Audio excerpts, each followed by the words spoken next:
بسم اللہ الرحمن الرحیم۔ حضرت عبداللہ ابن جعفر رضی اللہ تعالیٰ عنہ سے روایت ہے کہ رسول اللہ صلی اللہ علیہ وسلم ایک مرتبہ ایک انصاری صحابی کے باغ میں داخل ہوئے۔ وہاں اچانک دیکھا کہ ایک اونٹ ہے۔ جب اس اونٹ نے حضور اکرم صلی اللہ علیہ وسلم کو دیکھا تو وہ رو پڑا اور اس کے آنسو بہنے لگے۔ حضور اکرم صلی اللہ علیہ وسلم اس اونٹ کے پاس تشریف لائے اور اونٹ کی گردن پر ہاتھ پھیرا، سر پہ ہاتھ پھیرا۔ اس وقت پھر اونٹ کی بلبلاہٹ ختم ہوئی اور وہ خاموش ہوا۔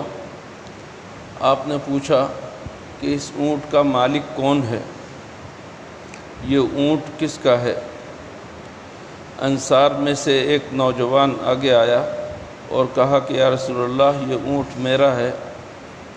تو آپ نے فرمایا، کیا تمہیں اللہ کا خوف نہیں اس جانور کے بارے میں جس کو اللہ نے تمہیں اس کا مالک بنایا؟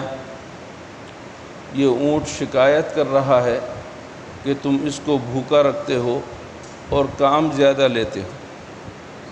یہ اونٹ شکایت کر رہا ہے کہ تم اس کو بھوکا رکھتے ہو اور کام زیادہ لیتے ہو۔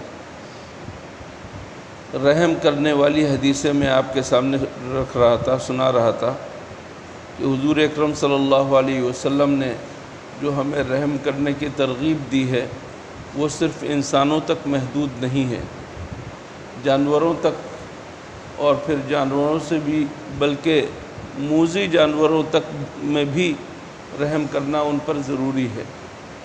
یہاں پر دیکھیے حضور اکرم صلی اللہ علیہ وسلم اس اونٹ نے آپ کو دیکھ کر شکایت کی، اور یہ اللہ ہی جانتا ہے کہ کس طریقے سے شکایت کی، اور اللہ تعالیٰ نے اس اونٹ کی زبان حضور اکرم صلی اللہ علیہ وسلم کو سکھا دی، اور آپ نے ساری حقیقت سن کر اس انصاری صحابی کو ہدایت دی۔ آج بھی صورتحال بالکل ایسے ہی ہے۔ انسانوں کے اوپر ہم نے رحم کرنا چھوڑ دیا، اپنے نوکر چاکر کے ساتھ اس طرح معاملہ کرتے ہیں جیسے ہمارے غلام ہوں، باندی ہوں، اور ان کی ذلت کی کوئی پرواہ ہم نہیں کرتے، ان کو صحیح طور پر معاوضہ مکمل نہیں دیتے۔